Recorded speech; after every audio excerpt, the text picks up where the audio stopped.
राज्यसभा की एक सीट के लिए बिहार में बिखरने की कगार पर एनडीए। कुशवाहा ने तरेरी आंखें तो चिराग ने शुरू कर दी अलग लेवल की बार्गेनिंग। राज्यसभा सीट के लिए मांझी भी रूठे तो पटना से लेकर दिल्ली तक हड़कंप बचा। नीतीश सरकार पर मंडरा रहे संकट के बादल।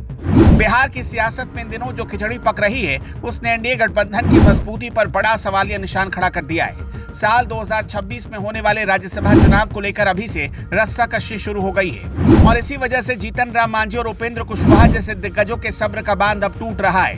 क्या महज एक सीट के लिए बिहार में एनडीए का कुनबा बिखर जाएगा या फिर दिल्ली दरबार से कोई ऐसा समझौता निकलेगा जो सबको शांत कर देगा? आज हम इसी अंदरूनी हंगामे की पूरी कहानी डिकोड करेंगे।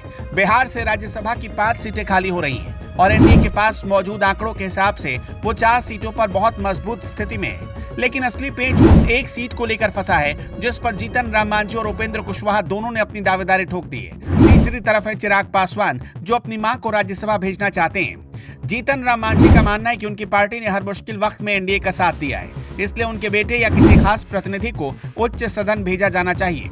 दूसरी ओर उपेंद्र कुशवाहा, जो पहले ही लोकसभा चुनाव हार चुके हैं, उनके लिए ये राज्यसभा सीट राजनीतिक अस्तित्व को बचाने की आखिरी उम्मीद जैसी है। इस पूरी रार में चिराग पासवान की खामोशी भी बहुत कुछ कह रही है। चिराग की पार्टी लोजपा का प्रदर्शन पिछले चुनाव में शानदार रहा। ऐसे में वो भी अपनी हिस्सेदारी को लेकर पीछे हटने के मूड में नहीं। भाजपा और जेडीयू के पास अपने अपने कोटे की 2-2 सीटें सुरक्षित करने की ताकत है, लेकिन सहयोगियों को संतुष्ट करना उनके लिए टेढ़ी खीर साबित हो रहा है। भाजपा के रणनीतिकार जानते हैं कि अगर मांझी या कुशवाहा में से किसी एक को भी नाराज किया गया तो इसका सीधा असर आगामी विधानसभा चुनाव के जातीय समीकरण पर पड़ेगा। खबरों की माने तो बिहार एनडीए के छोटे घटकों के भीतर एक तरह का संतोष पनप रहा है। इन दलों को लग रहा है कि बड़े फैसले लेते वक्त भाजपा और जेडीयू उन्हें दरकिनार कर रहे हैं। मांझी ने तो कई बार सार्वजनिक मंचों से अपनी नाराजगी के संकेत भी दिए हैं। गठबंधन के भीतर भी ये चर्चा तेज है कि क्या भाजपा केवल बड़े दलों को ही तवज्जो देगी या छोटे साथियों के सम्मान का भी ख्याल रखा जाएगा।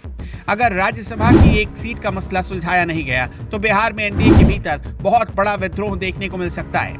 यानी एक अनार 100 बीमार वाली स्थिति हो गई है। एक तरफ कुशवाहा अलग दावा कर रहे हैं, चिराग पासवान अलग दावा कर रहे हैं और हर मंच पर खड़े होकर मांझी का अलग दावा है। सवाल यह है कि क्या वाकई एक राज्यसभा सीट के लिए एनडीए बिखर सकता है? राजनीति में कोई भी कदम बिना नफा नुकसान के नहीं उठाया जाता। मांझी और कुशवाहा जानते हैं कि एनडीए से बाहर निकलना उनके लिए भी घाटे का सौदा हो सकता है, लेकिन अपनी राजनीतिक जमीन बचाने के लिए वो दबाव की नीति पर चल रहे हैं। विपक्ष यानी महागठबंधन भी इसी ताक में बैठा है कि कब एनडीए के कुनबे में दरार पड़े और वो इन छोटे दलों को अपनी तरफ खींच सके। बिहार में इस राज्यसभा की जंग ने साफ कर दिया कि एनडीए में सब कुछ उतना पटरी पर नहीं है जितना दिखाने की कोशिश की जा रही है।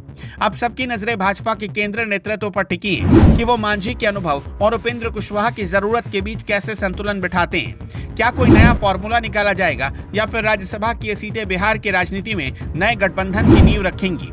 ये देखना अब दिलचस्प होगा। खैर, आपका क्या मानना है? एनडीए बिखर जाएगा या एनडीए एकता के साथ फिर से राज्यसभा की सारी सीटें जीत जाएगा? जो भी आपका मानना हो, हमें कमेंट में जरूर बताइएगा।